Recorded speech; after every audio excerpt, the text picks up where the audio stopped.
आज या ठिकाणी जे आपल्या सर्वांना मी बोलवलं, आपण कमी वेळात या ठिकाणी आलात, माझ्या विनंतीला मान देऊन त्याबद्दल मी आपल्या सर्वांचे मनापासून आभार व्यक्त करतो। आज या ठिकाणी यासाठी आपल्याला बोलवलं आहे की विष्णुपुरी येथील डॉक्टर शंकरराव चव्हाण महाविद्यालय जे आपलं हॉस्पिटल आहे त्या ठिकाणी मागील ते 9 ते 10 महिन्यापासून मी पाठपुरावा करून या ठिकाणी 21 कोटी 69 लाख रुपयाचा निधी मंजूर केलेला आहे। त्यामध्ये अनेक विकासात्मक कामे आहेत, आंतररुग्ण दुरुस्ती आहे, बाह्य रुग्ण दुरुस्ती आहे, भिंतीवरील कलर, त्याच्यानंतर रंगरंगोटी, गळती, अशा अनेक कामं मोठ्या प्रमाणात त्या ठिकाणी मंजूर केलेले आहेत आणि त्या प्रत्येक कामाचा पाठपुरावा मी गेल्या 9 ते 10 महिन्यापासून केलेला आहे। त्यामध्ये आमचे स्थानिकचे आमदार, आमचे जुने राष्ट्रवादीचे सहकारी मोहनअण्णा हंबर्डे यांनासुद्धा निवेदन केलं, त्यांनासुद्धा विनंती केली की आपण स्थानिकचे आमदार आहात, आपण याकडे लक्ष द्या। आणि त्यांनी सांगितलं मला की सरकार तुमचं आहे जीवन पाटील आणि तुम्ही पुढाकार घ्या, मी त्या जिथं तुम्हाला लागेल त्या ठिकाणी मी तुम्हाला सहकार्य करतो। त्यामुळं मी पाठपुरावा केला, माननीय हसन मुश्रीफ साहेबाकडे विनंती केली, अजितदादांना भेटलो, त्यांना विनंती केली आणि त्या पाठपुराव्यानंतर आज आपल्या हॉस्पिटलला 21 कोटी 69 लाख रुपयाचा निधी मंजूर झाला।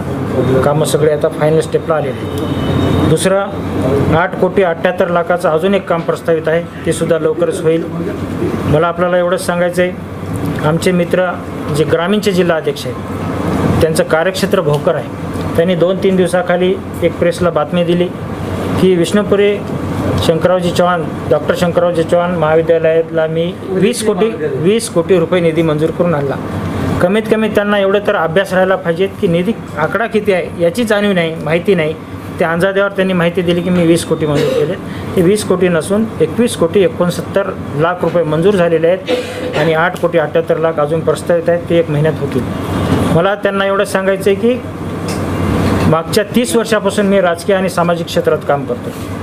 मला अनुभव आहे की स्थानिकच्या आमदाराच्या सहकार्याशिवाय कुठे काम होऊ शकत नाही आणि त्यामुळं आपल्याला वारंवार पाठपुरावा करावा लागतो आणि आपण आपल्या कार्यक्षेत्रात काम करत असताना इतरांच्या कार्यक्षेत्रात आपण लुडबुड करू नये याची मला जाणीव आहे। विश्वंभर पवार हे भोकर विधानसभा मतदारसंघासाठी इच्छुक आहेत, तिथं प्रयत्न करतात, ते ग्रामीणचे जिल्हाध्यक्ष आहेत, त्यांचा या दक्षिणचा उत्तरचा कुठलाही कवडीचा संबंध नाही। मग असं असते वेळेस मागच्या 10 महिन्यापासून मी काम केलं आणि त्याचं श्रेय घेण्याचं काम तो करत आहे। मला आवर्जून एवढं सांगायचं आहे की विश्वंभर पवार 5 वर्षाखाली राजकारणात आलेत, मला 30 वर्षाचा राजकीय अनुभव आहे आणि विश्वंभर पवारांना मी एवढी विनंती करतो, सूचना करतो की तुम्हाला जर भोकरमधून निवडणूक लढवायची आहे तर भोकरला तुम्ही इथल्या 20 कोटीचं काय सांगता, भोकरला एक 5 कोटी आणून दाखवा, तुम्ही आणून दाखवा।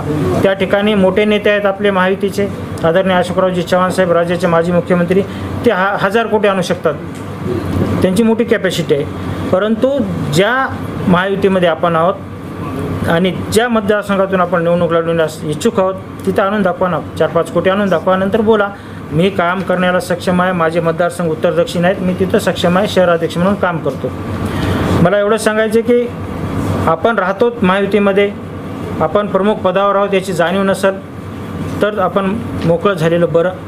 कारण एक तर तुम्ही महायुतीत राहता, आदरणीय लोकनेते आपले खासदार प्रताप पाटील चिखलीकर उमेदवार असते वेळेस त्यांच्या विरोधात तुम्ही काँग्रेसचा प्रचार केला, काम केलं, पक्षाकडे त्या महायुतीच्या नेत्यांनी तुमची तक्रार केलेली आहे, त्याची दखल पक्षश्रेष्ठ आज ना उद्या घेणार आहे याची जाणीव विश्वंभर पवारला झाली। त्यामुळं 2 महिन्यामध्ये त्यांनी आता त्यांच्या तळपायाखालची वाळू घसरलेली आहे। कारण एक तर तुम्ही महायुतीच्या विरोधात काम करता, प्रतापराव पाटील महायुतीचे उमेदवार होते, पराभूत झाल्यावर तुम्ही उत्सव साजरा करता, हे मला तर वाटते की नाही बेश्रमपणाचा कळस गाठणारा माणूस आहे आणि एवढं खालच्या लेवलचं काम करून तुम्ही सांगता की मी जिल्हाध्यक्ष। आज मी खोटं बोलत नाही, या दोघांची तक्रार अजितदादा पवार साहेबांकडे झालेली आहे, हे महायुतीच्या नेत्यांनी सांगितलेले आहे। मला सांगण्याची आज आवश्यकता याच्यामुळे वाटली की त्यांना जे या दक्षिणमध्ये लुडबुड करण्याचं काम करत आहे, विश्वंभर पवारला एवढं सांगतो तुझ्यात हिंमत असेल तर तू भोकर विधानसभा मतदारसंघासाठी 5 आण, 10 आण, 20 कोटी आण, आम्ही तुला सहकार्य करण्यास तयार आहोत, पण इतरांच्या कार्यक्षेत्रात आणि मतदारसंघात तुम्ही लुडबुड करू नये, फुकटचं श्रेय घेण्याचं काम करू नये, एवढंच या ठिकाणी सांगतो। आहे.